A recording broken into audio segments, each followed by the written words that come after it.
जैसे ही हम नवंबर 2024 में कदम रख रहे हैं, वैसे ही भारतीयों के लिए 6 महत्वपूर्ण वित्तीय नियमों में बदलाव होने जा रहे हैं, जो रोजाना की वित्तीय गतिविधियों और निवेशों को प्रभावित करने वाले हैं। ये अपडेट नए केवाईसी नियमों से लेकर इनसाइडर ट्रेडिंग के सख्त नियमों तक हैं। आइए हर बदलाव को समझते हैं कि उनका आपके लिए क्या मतलब है। 1 नवंबर 2024 से भारतीय प्रतिभूति और विनिमय बोर्ड यानी सेबी म्यूचुअल फंड सेक्टर में इनसाइडर ट्रेडिंग के सख्त नियम लागू करेगा। अब फंड हाउस के वरिष्ठ कर्मचारियों को म्यूचुअल फंड निवेश बेचने से प्रतिबंधित किया जाएगा यदि उन्हें फर्म या निवेश योजनाओं के भीतर आने वाले मुद्दों के बारे में गोपनीय जानकारी है। इस नीति का उद्देश्य निवेशकों का विश्वास बढ़ाना, निवल संपत्ति मूल्यों को स्थिर करना और यूनिट धारकों को अनुचित व्यापार प्रथाओं से बचाना है। इन नए प्रतिबंधों पर आपके क्या विचार हैं? क्या आपको लगता है कि ये म्यूचुअल फंड में ज्यादा विश्वास पैदा करेंगे? साथ ही 1 नवंबर से भारतीय रिजर्व बैंक यानी RBI घरेलू धन हस्तांतरण के लिए ज्यादा विस्तृत केवाईसी जानकारी अनिवार्य करेगा।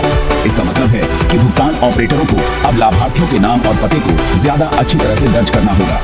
इसके अतिरिक्त सुरक्षा सुनिश्चित करने के लिए प्रत्येक हस्तांतरण के लिए एक अतिरिक्त प्रमाणीकरण चरण की आवश्यकता होगी। आपको क्या लगता है कि ये बदलाव भारत में मनी ट्रांसफर को कैसे प्रभावित करेंगे, खासकर उन लोगों के लिए जो कैश भुगतान पर निर्भर हैं?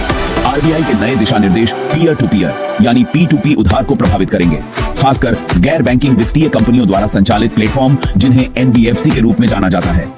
नए नियमों के तहत हस्तांतरित धनराशि 1 दिन के भीतर प्राप्तकर्ता तक पहुंच जानी चाहिए, जिसका उद्देश्य P2P उधार क्षेत्र में विश्वास और समय पर भुगतान में सुधार करना है। क्या आपको लगता है कि यह कदम ज्यादा लोगों को P2P उधार आजमाने के लिए प्रोत्साहित करेगा? पेंशन भोगियों, ध्यान दें, नवंबर आपका जीवन प्रमाण पत्र जमा करने का आखिरी महीना है। पेंशन भुगतान में किसी भी तरह की रुकावट से बचने के लिए जीवन का यह आवश्यक प्रमाण समय पर जमा करना होगा। समय सीमा चूकने का मतलब पेंशन भुगतान तुरंत रोकना हो सकता है। पेंशन भोगियों, इस प्रक्रिया के साथ आपके क्या अनुभव हैं? क्या यह सुविधाजनक है या चुनौतीपूर्ण? क्रेडिट कार्ड धारकों, खुद को संभालो। 1 नवंबर से HSBC और SBI कार्ड दोनों अपनी मासिक ब्याज दरें बढ़ाएंगे। HSBC की दर 3.49% से बढ़कर 3.75% हो जाएगी और SBI कार्ड की दर भी समायोजित होकर 3.75% हो जाएगी। इससे कार्ड धारकों के लिए लागत में वृद्धि होगी, इसलिए खर्च करने की आदतों का पुनर्मूल्यांकन करने और वैकल्पिक पुनर्भुगतान रणनीतियों पर विचार करने का समय आ सकता है। आप इन परिवर्तनों को कैसे अपनाने की योजना बना रहे हैं? ICICI बैंक 15 नवंबर से कई अपडेट भी पेश कर रहा है।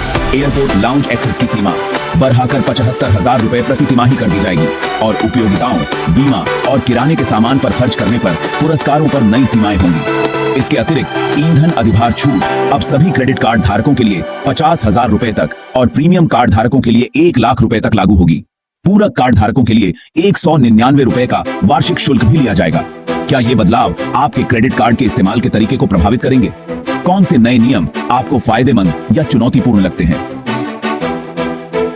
नवंबर 2024 में वित्तीय नियमों में ये बदलाव भारत की अर्थव्यवस्था के विकसित होते परिदृश्य को दर्शाते हैं। प्रत्येक परिवर्तन का उद्देश्य उपभोक्ताओं और निवेशकों के लिए सुरक्षा, पारदर्शिता और निष्पक्षता को बढ़ावा देना है। इन अपडेट के बारे में आप क्या सोचते हैं?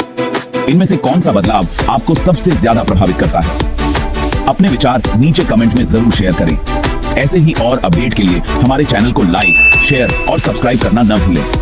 आपका फीडबैक हमें बेहतर बनाने में मदद करता है, इसलिए हमें कमेंट में बताएं कि आप आगे किन विषयों पर वीडियो चाहते हैं।